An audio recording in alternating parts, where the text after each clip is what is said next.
We are on.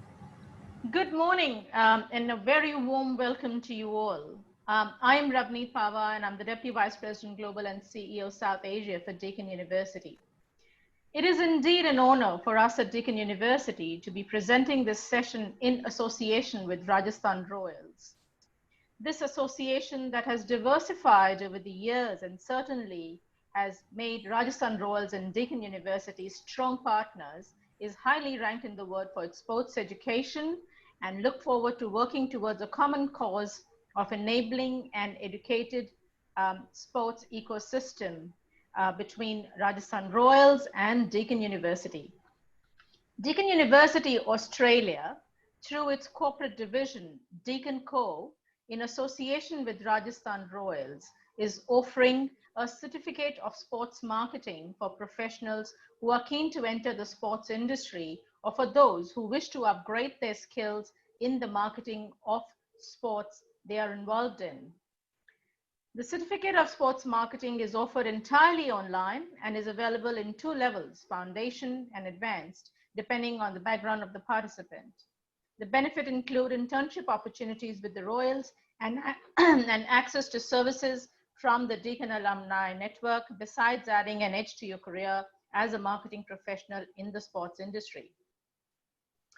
This session on sports marketing today is well timed as we are close to the commencement of the IPL season, the first major sporting event in India. I take this opportunity to wish each and every team much success and of course the Royals a very, very successful season. The disruption caused by the pandemic across sectors and sport is one of the key sectors affected by this pandemic. Sports will never be the same again is what we hear, but let's see how we go into the next season of the IPL. The spirit of sport has been able to bring back cricket, the most loved game across nations, and commencement of the IPL is a strong positive mindset towards the same. Sports provides a community experience unlike any other, and that connection creates an unmatched opportunity to market the sport towards success. Whether in the promotion of sport themselves, or the promotion of a sporting brand, or a team, or even the promotion of an athlete, it's all about bringing people closer to unforgettable moments of a particular sport and the adrenaline it pumps into the players, the spectators, the media, and everyone associated with the sport. Today, there's unmatched demand for people skilled in sports marketing. Organizations want expertise to strengthen and grow customer bases, and teams want to enlarge their fan base, attract new sponsors to their sport, but strong programs with existing sponsors and run their fan conventions and other events. In this very exclusive webinar with experts, you will be hearing significant focus on the sport industry. They will discuss the role of marketing of sport and how it has evolved to become an emerging career of the current times and the future.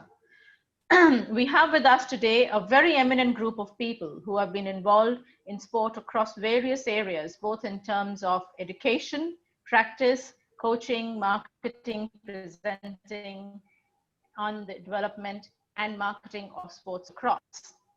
Let me start by introducing Mr. Jake Lashmekram. Jake is currently the COO of Rajasthan Royals. Thank you, Jake, for sparing your valuable time from the preparations of the IPL, which we hear are going very well. Besides being an integral part of the team, both on and off the field, Jake provides guidance and deep insight of the overall cricket strategy and digital content enhancement using well-established learnings from the UK and US. Thank you, Jake, for being with us, and we wish you very best for the panel. Our next panelist is Professor Mike Ewing, the Executive Dean of Deakin University for the Faculty of Business and Law. His teaching and research interests include marketing communications, marketing strategy, brand management, and social marketing. He has received numerous awards for research, including 3 Academy of Marketing Best Paper Awards between 2000 and 2002. Thank you, Mike, for being with us here, and we look forward to your interactions. The next person on the panel is Glenn Campwell. He's the CEO of Deakin Co., the corporate arm division of Deakin University, Australia. Glenn brings 18 years of senior management experience with him, with success leading and managing transitions that result in business growth. He's responsible for the development of the Certificate of Sports Marketing program with the Royals, and his team focuses on leadership, human-centric and emerging technical capabilities that complement automation and industry transformation. Thank you, Glenn, for your time. Our moderator for today is Professor David Shilbri. David is the director of Deakin Sport Network and professor of sport management at Deakin Business School. David has been the pioneer of the sport management program in Australia and was responsible for the implementation of the first base sport management program in Australia, including the Bachelor of Business Sport Management and the Master of Business Sport Management at Deakin University, which has been a tremendously successful program with students from all over the world, but specifically students from India.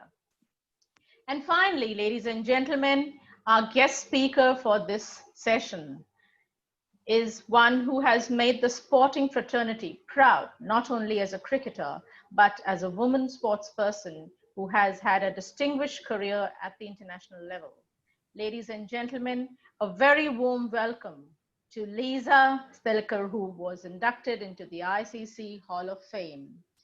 Lisa is a former captain of the Australian women's cricket team, is contributing tremendously to the game as a coach, mentor, administrator, and commentator. She's currently in the UAE for the IPL and has spared her valuable time to be with us today. Congratulations, Lisa, on behalf of everyone in this session, and we wish you the very best for the future, and we thank you for being with us today. I now request Lisa to share her thoughts on the topic with us for a couple of minutes. Over to you, Lisa. Yeah, thanks very much for having me, and glad to finally sort out the IT issue. So I'm glad to be here. Certainly, sports marketing is probably a business that has really developed over recent times. The fact that sport has always played an important role in bringing cultures together, in bringing people together, and probably the year of 2020, sport is something that makes us happy. So I'm glad to see that it's slowly coming back. It's coming back into times now because of the pandemic, and people are finding ways of making competitions progress through. For me, my background really is as an athlete, and then also within coaching administration. And because of being exposed to ICC events, I have seen, certainly from a women's cricket or a women's sport perspective, the marketing and the commercial viability of the women's sport progress dramatically over the last few years. But once what was just a passion and what people did because they loved whatever sport they were involved in is now, you know, a multi-billion-dollar business, and the IPL is a prime example of exactly that. So I think the exciting thing for this current generation that are going to go to Deakin and study sports marketing, we don't know where sport's going to take us in the next 5-10 years. It's anyone's guess, but certainly it's not going to slow down. And there's certainly going to be so many opportunities for those working in that sports marketing area to make, you know, a very positive, long-lasting impact into the sport, and also from a corporate point of view as well. Absolutely. Totally agree with you, Lisa. I think that the way the sport has turned out and the whole industry has turned out is very, very exciting. And I think contribution from people like you makes it even more exciting for people to really see this as a career with passion and persistence. So thank you for your initial thoughts. I'm going to now pass on to David to start the panel discussion. Thanks, Ravneet, and welcome everybody, and thank you to all our panelists. In a moment, I'm going to start with Jake and then probably throw to Lisa for the first two questions. But we live in interesting and challenging times at the moment, of course, wherever we are in the world, whether it be in Australia, India or Dubai.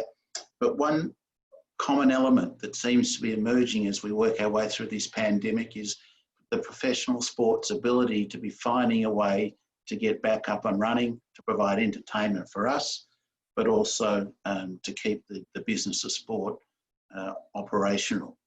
They're all operating in biosecurity bubbles, and there's all sorts of challenges, of course, with the way that's operating. But as we see here in Australia, and as we're probably about to see in the IPL, we seem to be finding a way to get through it, and it's working. So in lots of ways, sport's showing the way for how we can come out of this pandemic with some sort of normal life, albeit perhaps not quite what we used to.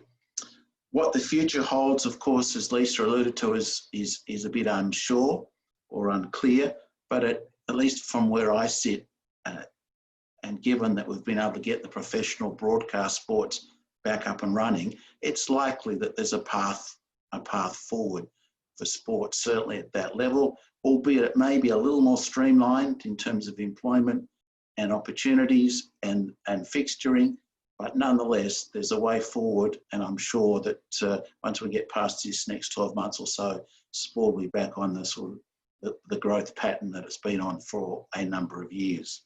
So to that end, we've got some interesting panellists to provide some insights on the times we live in and how sport's going to grapple with that, and what it might mean in the context of careers across the sport management and marketing business. So, Jake, I'd like to throw to you first. I mean, you're obviously excited. You've waited a fair bit of this year for the delayed IPL to get up and running. I wonder if you can just briefly talk us through your circumstances and the challenges you've had in getting the team into the bubble, and how many staff you've got with you, and how you're managing that as a sort of the chief operational person to trying to keep the game up and running from the Rajasthan Royals point of view. Sure, thanks David. I think I'll probably go back 3 or 4 months to when the IPL was postponed to start with, and our approach during that period.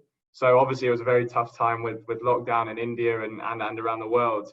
But we took a sort of proactive approach. We believed that the BCCI would find a solution for making the IPL happen. And hence we started putting plans in place, both on a performance perspective. We had our coaches meeting with our players on a bi-weekly basis to talk through opposition strategies, but also from our sort of commercial perspective, it was engaging with those brands through that period, even when there was not much going on, so that when the tournament was announced, we could then activate those conversations to close those sponsorship partnerships. So we've had a really productive couple of months on the commercial side. We've got some fantastic brands on board. I think we'll have all seen the 9 partnership we did, and I think that we're sort of changing the way sort of sponsorship's done with that partnership, with that real strong social cause, and we've been delighted to see the global response to it. With regards to the operational side, as you say, it's of course been a challenge. Getting everyone from India to the UAE in itself was a challenge in itself, because you've got all your players all around the country. You've got to bring them all into one place with the necessary PPE, with testing. The BCCI put in some great protocols, but we also went sort of above and beyond that by doing an extra test internally in India, which actually flagged Dishant Yagnik, our fielding coach, as having COVID at that time. He then had to do these 14 days of quarantine before coming out, and now he's with us out here. But by doing that extra process, we were able to save significant time in basically finding that positive case and then solving it for him. Getting everyone across here, again, you had to get a charter flight to keep them safe in flying across. And then the most important decision was then around the hotel, because the mental well-being of the players during this time is a core focus for us. It's very challenging being in a bubble for 3 months. We've been 3.5 weeks at the moment, and 3 months is a very long period to be in one location. So for us, outdoor space, having a private beach, having the tennis court, having the pool, having our own restaurants, having just enough sort of activities available to give it some differentiation to the players has been really important. Whether that's sort of barbecues on the beach or team dinners, obviously socially distanced, or other things, it's you've got to be adaptable, and I think that's the key word, and it links back to all sports marketing, sports management, is that adaptability piece. COVID's been an amazing opportunity for both innovation, and I'm excited to see what Star Sports do around the broadcast of the IPL, We've got some great things planned around our fan app and other activations. And we've actually managed to launch our digital academy over the last 3 months as well. So we've used the period to try and initially channel some of those new ventures we're pursuing, one of which is obviously our online education courses, which we've enhanced with new case studies actually talking about the COVID scenario, so that people watching this webinar or others who take the course can actually learn how we look to adapt in the current situation. And now looking ahead to the season, obviously performance is the focus, but mental well-being is still extremely key. And the fact is, you've got to know that no one's going to do everything right in this time. And it's just having that flexibility and learning from others that's really important. And so, we're really excited for this tournament. It's going to be amazing to entertain the hundreds of millions of fans around the world. But priority is getting our players in the right mental space, the right physical space to execute on match day. Thanks, Jake. And just one quick question before I move to Lisa. With your staffing and employment with the team, how's that gone this year, given the challenges that you've confronted in getting this all up and running? Yeah, so we kept, our full management team throughout the COVID cycle. It wasn't, for us, it wasn't a time to be reducing numbers. We've got a fantastic management team who've provided huge amounts of value for the franchise. And hence we wanted to support them during this time as well. We also looked at, in India during lockdown, there was a huge negative effect on the daily wage workers due to the lockdown. So we looked to support them in a partnership with Facebook, and our players and support staff all donating as well as management. So yeah, I think it's a time for support and coming together. We've now got about 8 management here in Dubai, along with the 15, 16 support staff and all the players. So we've got people on the ground to execute, whether it's digital content, commercial rights, or press and PR. And then we've also got our team of 25 back in India, who, again, the key thing for us is how do we engage them? So we've done activations with players, having Zoom calls with them. We're going to do sort of team watching the match. We'll have pizza delivery for the first match day. So just making everyone feel part of that Royals family, because they've done a huge amount of work and in an incredibly tough time over the last 3 months. And we want to make all of them proud with the performance on the pitch now. So there's a full marketing program in place. Absolutely. And it's exciting to really activate in this new region. Obviously, UAE we've played in before, about sort of 5 years ago, 6 years ago, but now, we've got that global appeal with our stars and the way we've grown our brand over the last few years. And so it's active. How do we activate in India while everyone's suffering with COVID? In the UAE, where there's a few more opportunities, and also the UK and Australia, where there's, our fan bases have grown significantly over the last couple of years. All right, I'll come back to you shortly, and also Glenn, to talk a little more about the certificate in sport marketing, but we'll push on just for the moment and come back to Lisa. Firstly, Lisa, congratulations on your induction to the ICC Hall of Fame. You must be pretty proud of that.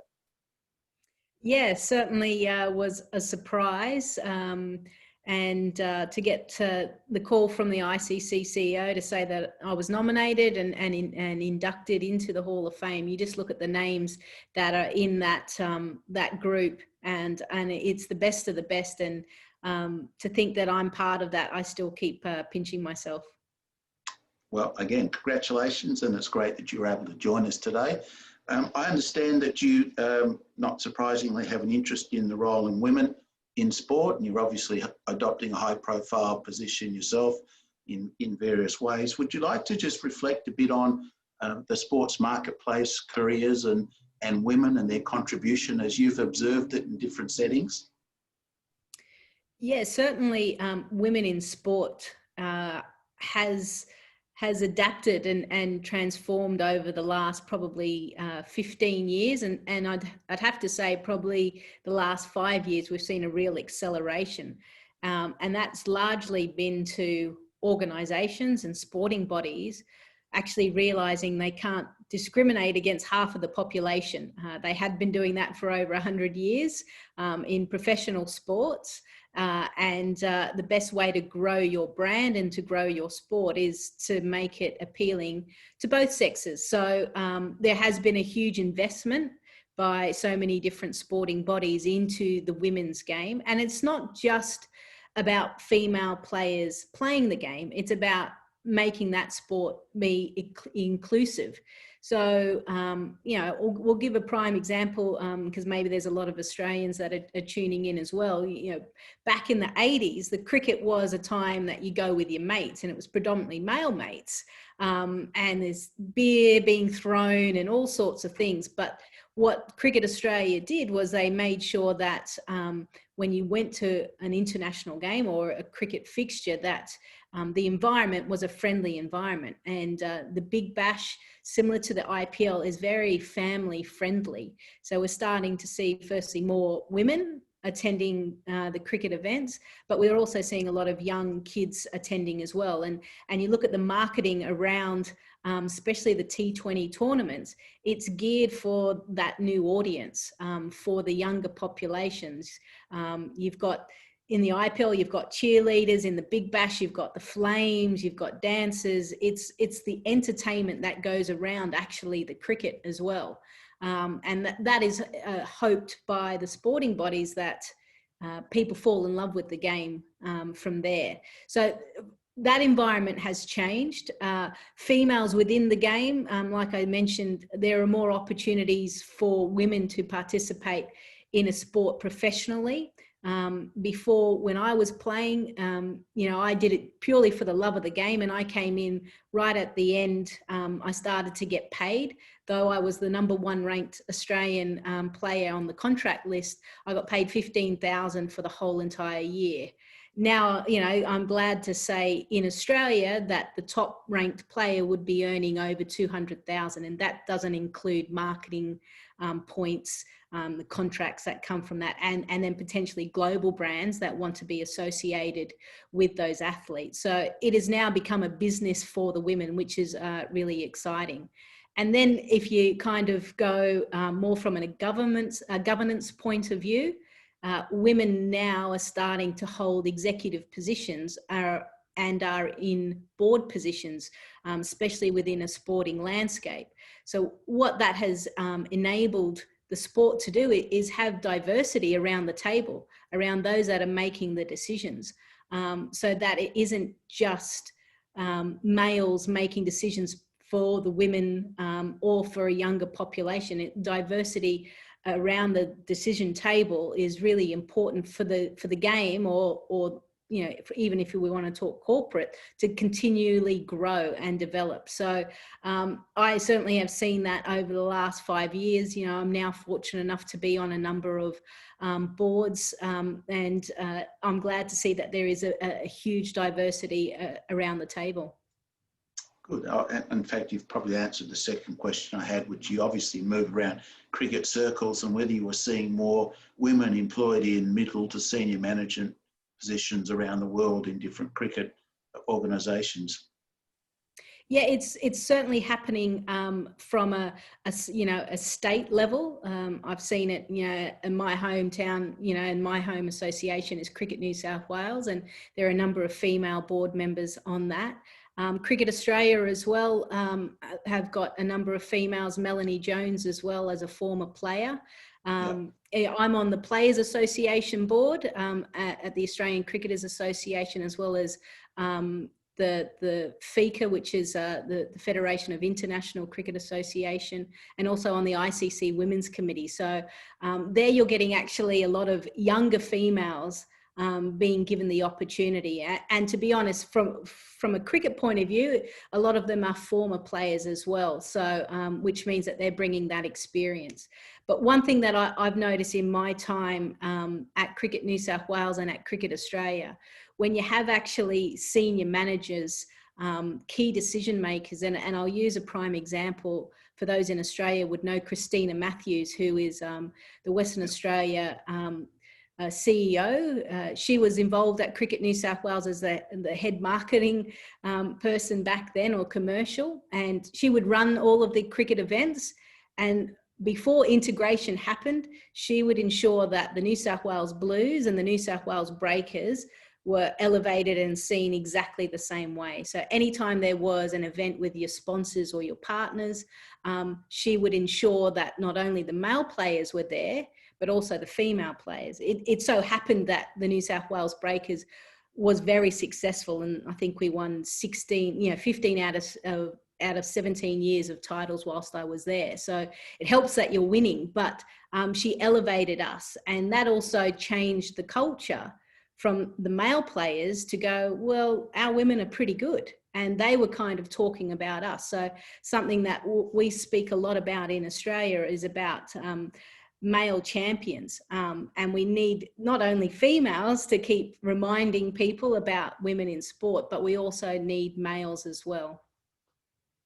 All right, thank you. So we've heard from Jake and Lisa, who are obviously embedded in various sports systems and structures. I'd like to turn to Professor Ewing now, who, as you can see, is a sports fan by looking at his nice pink Rajasthan Royals shirt. Mike is... and Deacon, of course, and he's a marketer, as you can tell, and a marketer with great expertise, as Ravneet has previously explained. Sometimes it's good to take a view from somebody who's just one step removed from being in the middle of the bubble, if I can put it that way. And I'm wondering, Mike, through your eyes as a mainstream marketer, what you're seeing. And I know you're interested in sport and obviously watch a bit of it, but interested in what you're seeing through your marketing eyes and marketing lens in where we're at the moment and where you think we might be headed in this sport marketing career type space. Thank you, David.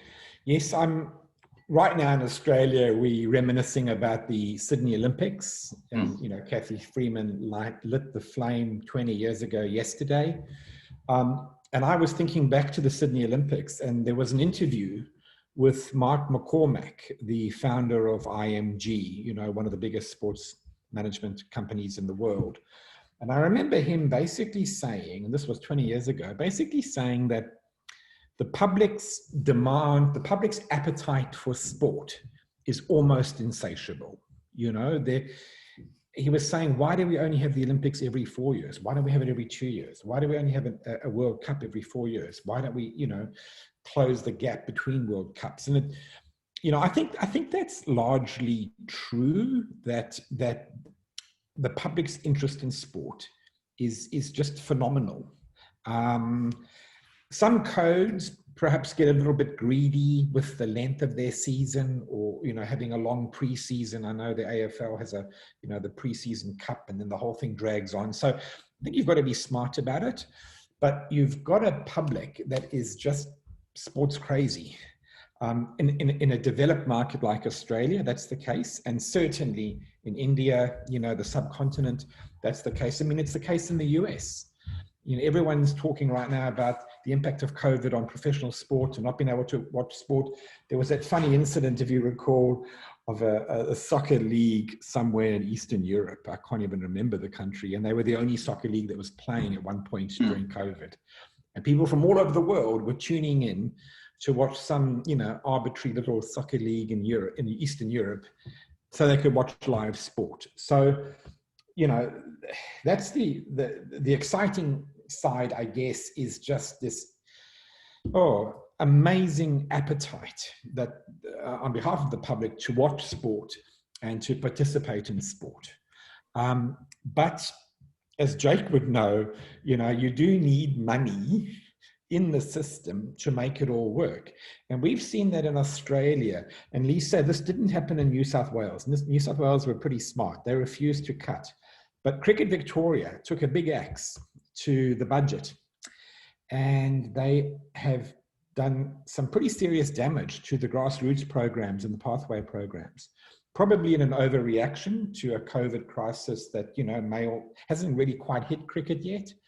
So, you know, I think however you want to look at it, the marketing is critically important. You've got to have the revenue. You've got, you know, that funds not only the professional leagues, but it also cross-subsidizes the grassroots programs and the pathway programs, David. So marketing has an incredibly important role to play, not only in sport, but, you know, I would argue across any competitive industry, as long as it's not a monopoly. If it's a competitive industry, marketing is often the differentiator between the winners and the losers. And the broadcasting revenue here is just so critically important for all the professional sports and the monies that flow back to lower levels in the pathway. Exactly. Yeah, good. Thanks, Mike. I'd like to go to Glenn now. and then I might go back to Jake, because you two might tic-tac off each other, and then I'll come to Ravneet. Glenn, is it, I think, a nice chance for you just to dovetail off that and talk a little bit about the Certificate of Sport Marketing and why it's been developed, and how it's being implemented and how you'd like to see it evolve. And then perhaps, Jake, you can add to that because of RR's involvement with you. Yeah, thanks, David. What we've done is to bring together a course that comes before those formal qualifications, and to give people, and we've got this at two levels, that foundation level and the advanced. The foundation level course has been designed for people that don't have a big background in either sport or marketing. And it's around getting to understand some of the first concepts and think about, you know, is this actually possibly a career I might be interested in? One of the things where we are certainly seeing now as the world rapidly evolves, and this is, you know, prior to 2020, is that, you know, the jobs of the future. So for those people that are still in high school, the jobs that they're going to enter into the workforce in 5-10 years time, most of them don't yet exist. And so we're seeing a resurgence in this idea of linking your passions with the job that you go for. So rather than saying, I'm going to be an accountant or I'm going to be this, it's about saying, well, actually, my passion is in sport, and I love sport. It's my biggest passion. So why don't I look at a career there? So that's where the foundation course sits. The advanced course, we've brought in more material and richer for those people that already have a bit of an understanding of sport and or marketing, and the content draws from the content that we have at Deakin University in our sports management program, but also a lot of amazing content from Jake and his team and the players that they've been able to video and put together during the year, while we've all been, you know, very much in different states of lockdown. And so what we're doing here is to be able to present a really fantastic experience in learning that has both the theory and the behind the scenes looking into one of the most amazing clubs that there is. Fabulous. So Jake, you'd like to bounce off that as well? Yeah, I think Glenn covered it pretty well there. I think the main thing we've tried to do to differentiate the offering versus the others, as Glenn's touched on, is the case studies that we include inside it. So from across our sort of senior management team, we all talk through sort of important instances in our franchise over the last 2 years with regards to sports marketing. So one of the big ones, why did we turn to pink? So we'll do a whole case study on that, and you can, as a student of the course, go through all the inner workings of what was the decision making behind the change, how do we implement the change, and how we then look to activate around it going forwards. And these are I don't think you can sort of garner those insights in many other courses around the world. So sort of those case studies are one hugely valuable piece that we will continue updating to keep the courses refreshed. There'll be a lot around this COVID challenges at the moment. I actually recorded one yesterday, so that will be added soon. But also I've seen a few questions on there already around this internship. What we will do is every year, the people who've passed the advanced course, we will then review those individuals and those individual CVs and look to take at least one of them on with an internship that year. So by doing the advanced course, not only are you getting the best learning, you're getting that quality from Deakin in terms of the robust topic with the case studies from us. You're also getting the opportunity to potentially have an internship within the franchise, which is hugely exciting.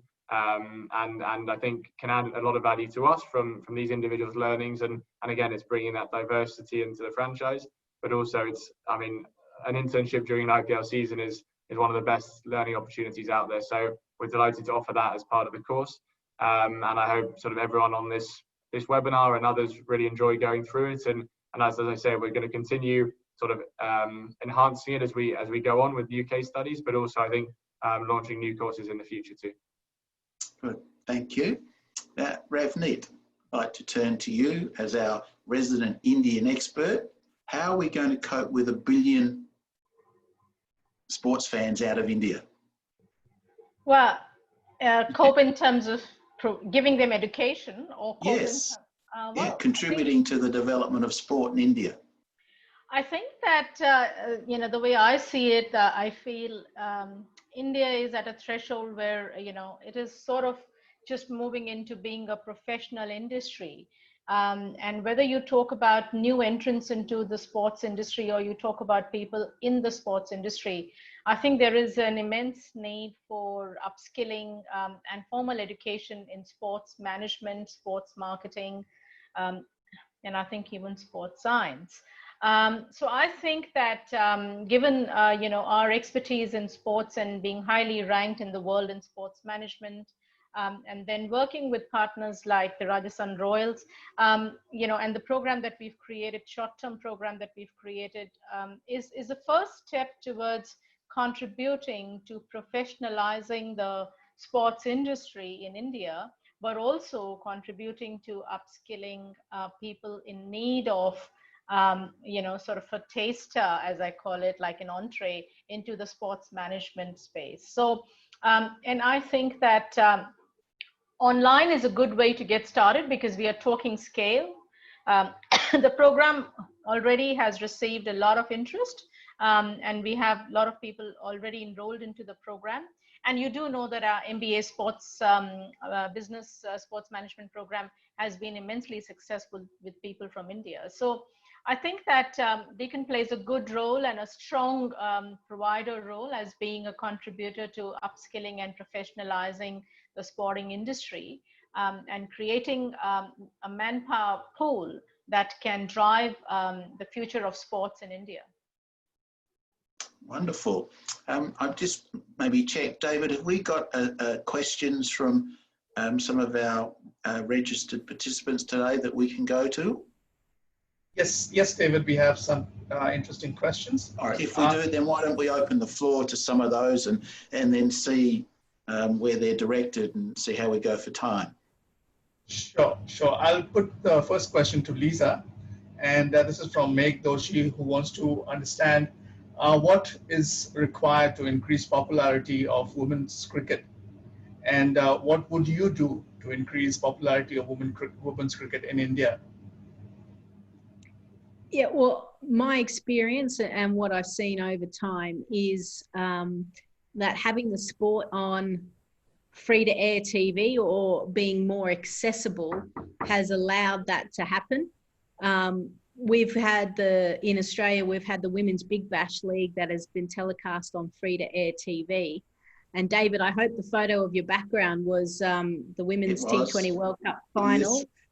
Yeah, so 86,174. And that was probably a huge marketing campaign that happened probably 3 or 4 years out from that event, which was March 8th, which happened to coincide with International Women's Day as well. So there was a lot of thought and process into putting that together, a lot of stepping stones.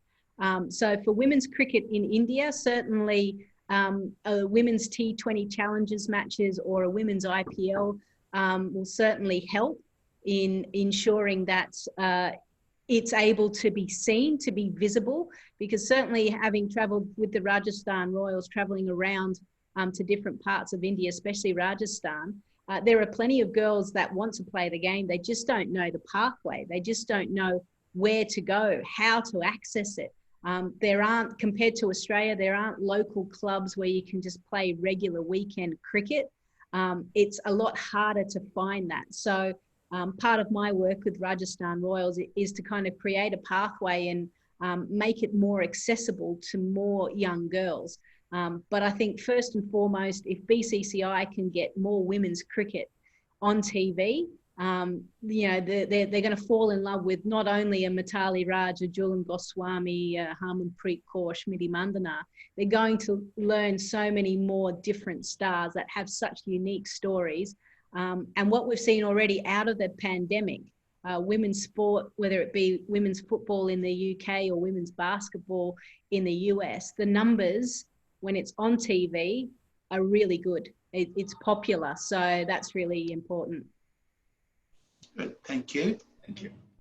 Jake, the next question is for you. Before I ask the question, if you would also like to add your thoughts on the previous question to Lisa and how Rajasthan Royals is also participating in this concept of promoting women's cricket.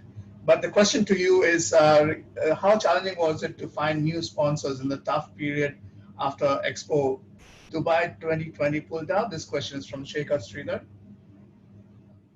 Sure. So I'll touch on the women's cricket piece very quickly first, because Lisa obviously talked through it in detail, and I obviously echo Lisa's thoughts. And the more that you can get it on TV, the better you will grow the game, and the faster you'll grow the game.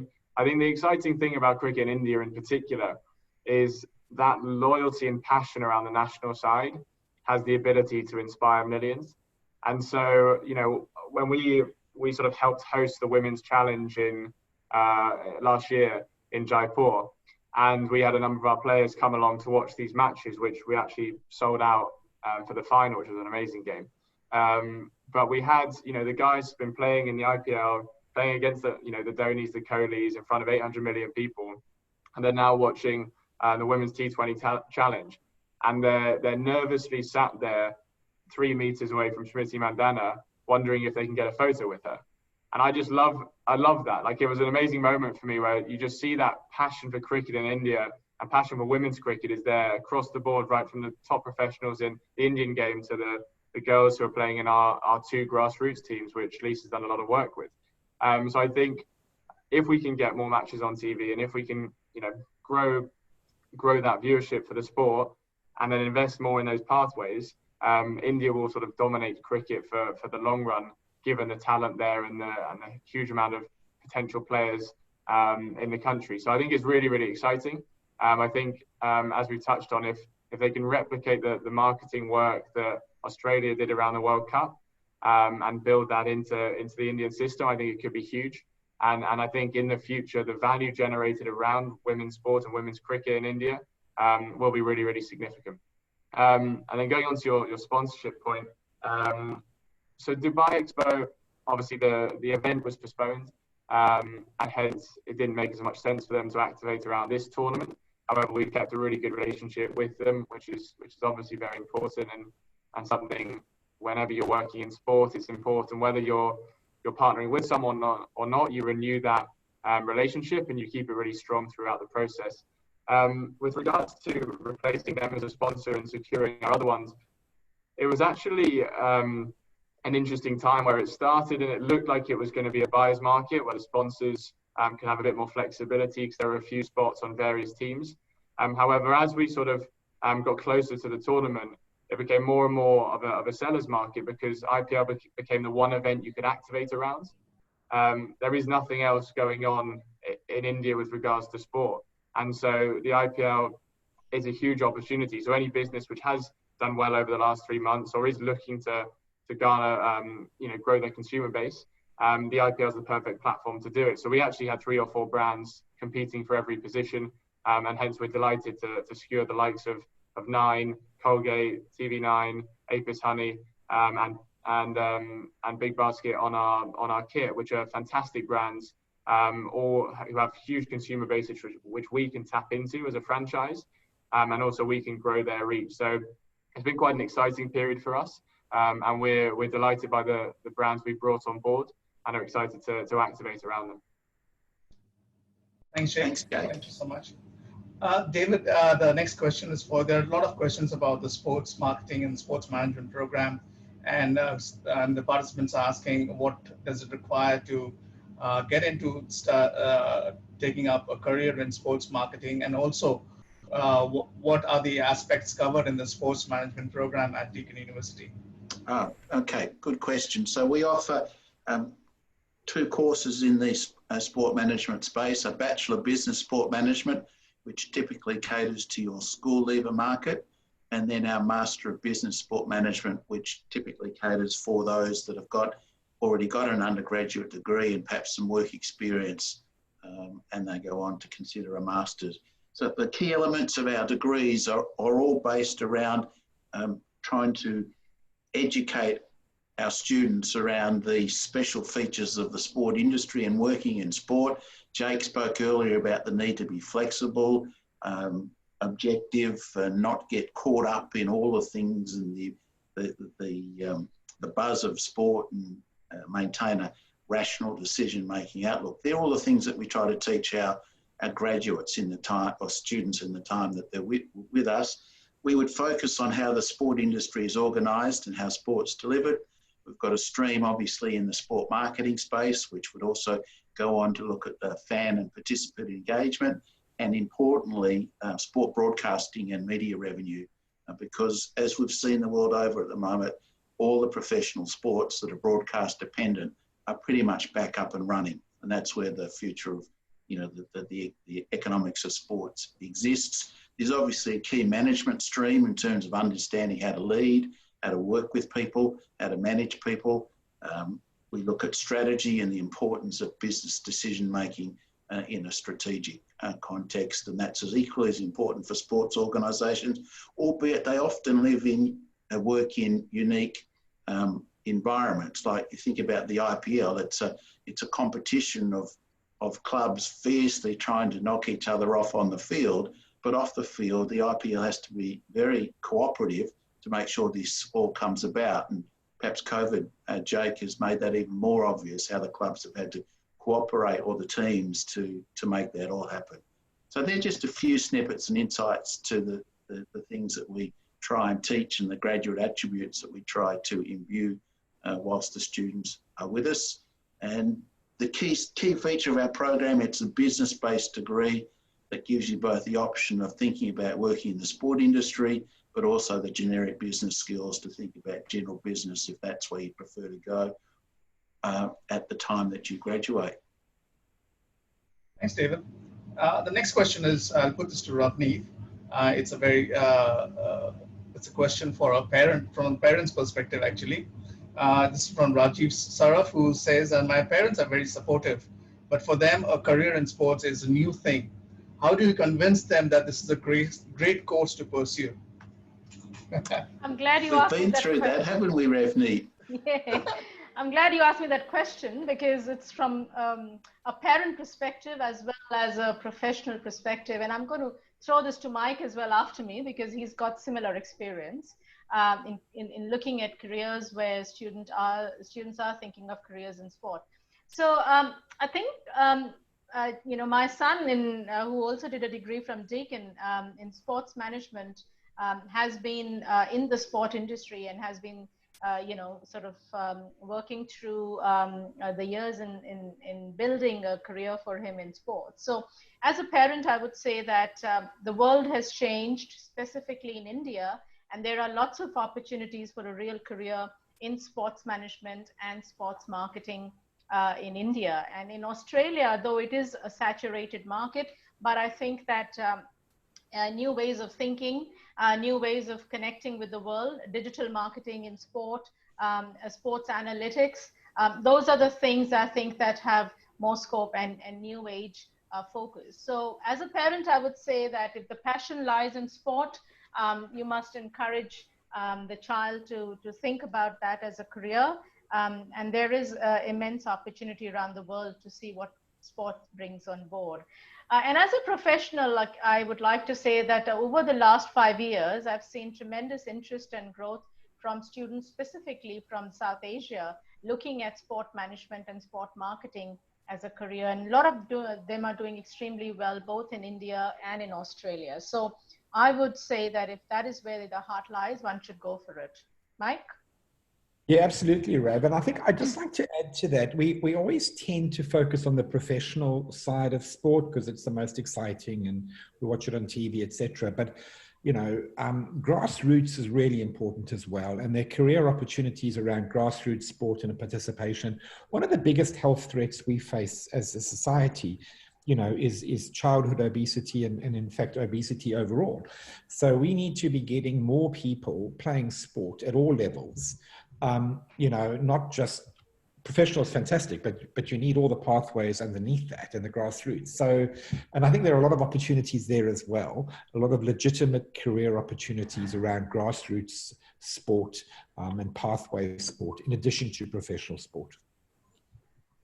And perhaps, David, I can just add one comment to Ravneet's overview. One of the features of our Bachelor of Business Sport Management is that you obviously get the core commerce or business units that you must do. You get the sport management units, then 8 free electives, which allow students to pick up 8 units of accounting or finance or human resource management, which gives them that flexibility across business and sport, and also helps Ravneet to keep mum and dad happy, right?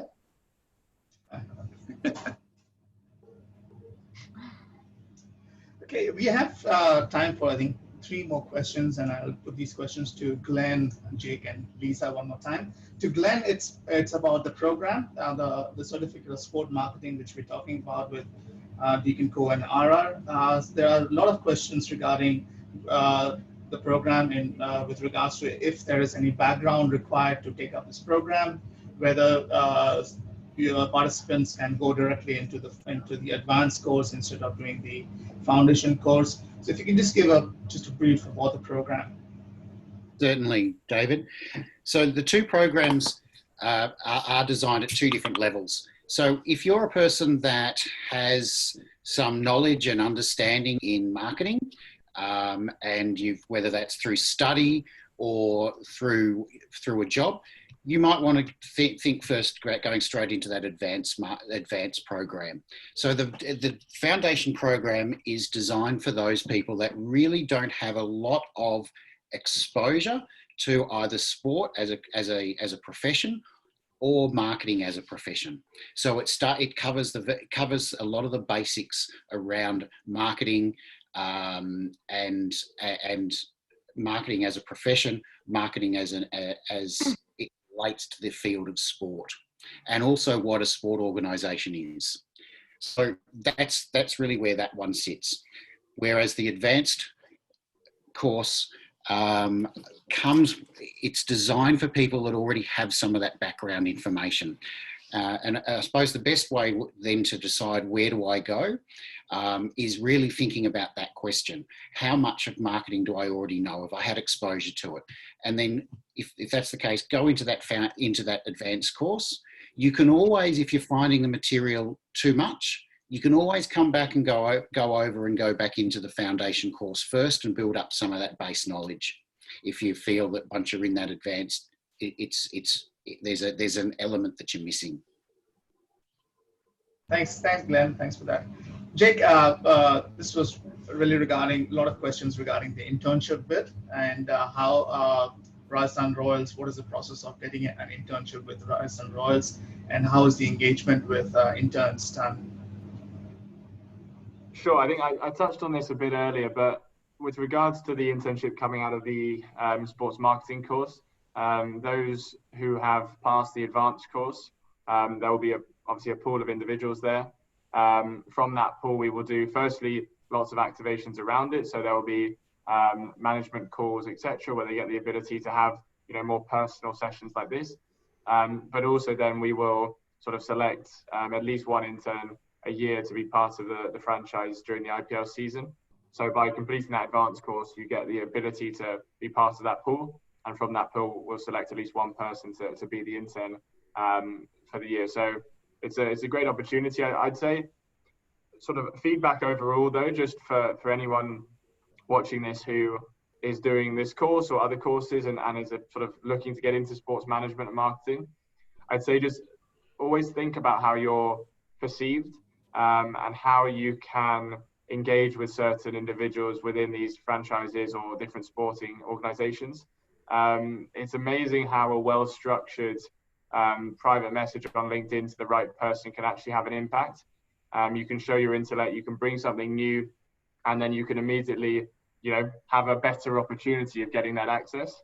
I'll give an example of, again, not for an internship, but I had a senior individual message me with a really nicely structured message on LinkedIn. They had some really creative ideas for ways we could add value.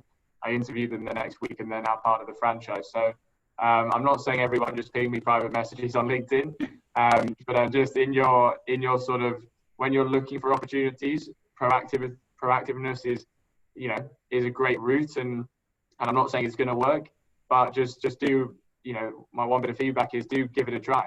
And again, there's a lot of sports organizations out there in India and Australia and the rest of the world. And, if you don't try, you don't get. So just don't rush to do it. think through what you're doing, think through how you can come up with some differentiated idea that can add value. And as much as we'll get one person out of these from the Deakin Advanced passes, you know, there are always other opportunities as well, and in other organizations. So that's my one general bit of feedback for anyone watching is do be proactive, do be creative, and opportunities may come your way too. Thanks, Jake. Lisa, there are two questions for you, which one is on how sports psychology affects on a sports person. Rather, how psychology affects on a sports person, and if you can elaborate on that as a sports person. And also, do you think women's IPL in India would be a success?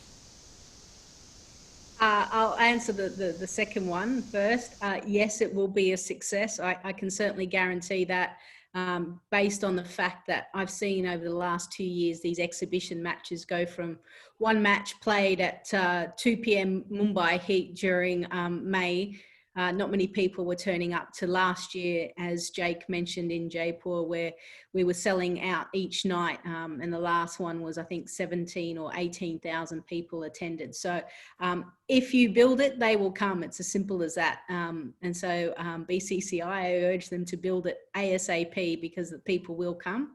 As for sports psychology, I actually studied psychology at Sydney University. My father was a sports psychologist. So I think that I kind of had a bit of a hand at a young age, probably before sports psychology became the it thing, especially in Australia. I think it's hugely important. One thing in professional sport is everyone has the same skill.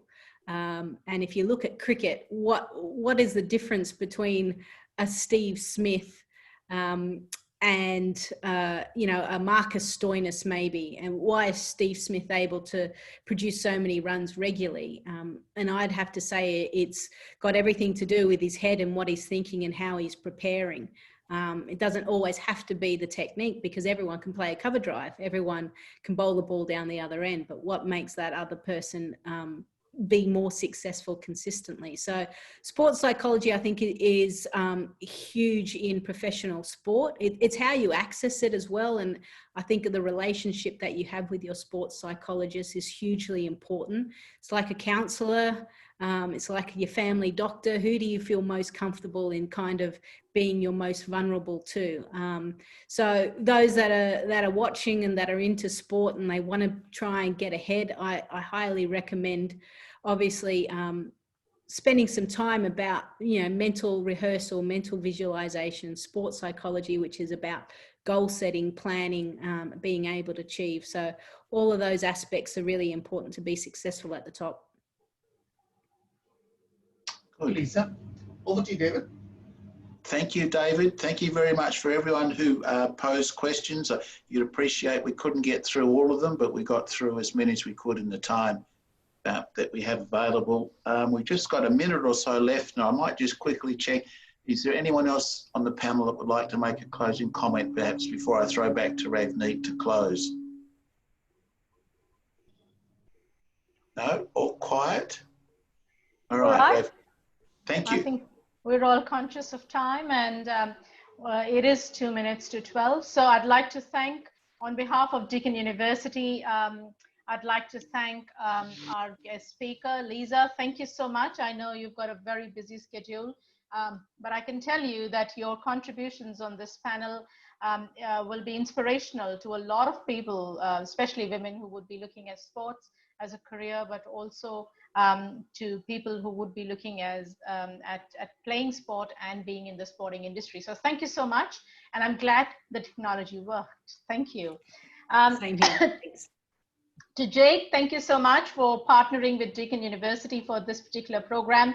And we have had a strong partnership with the roles over the years. And thank you for being on this panel.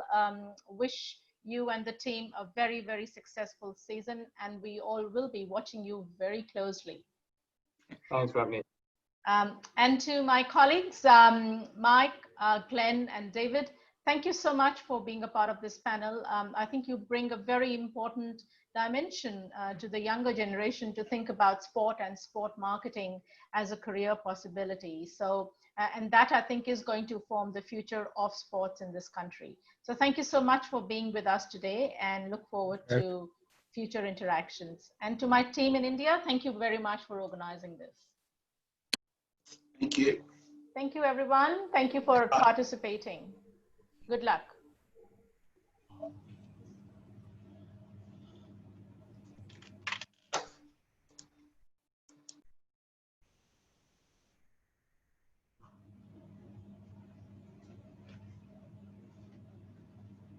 सबको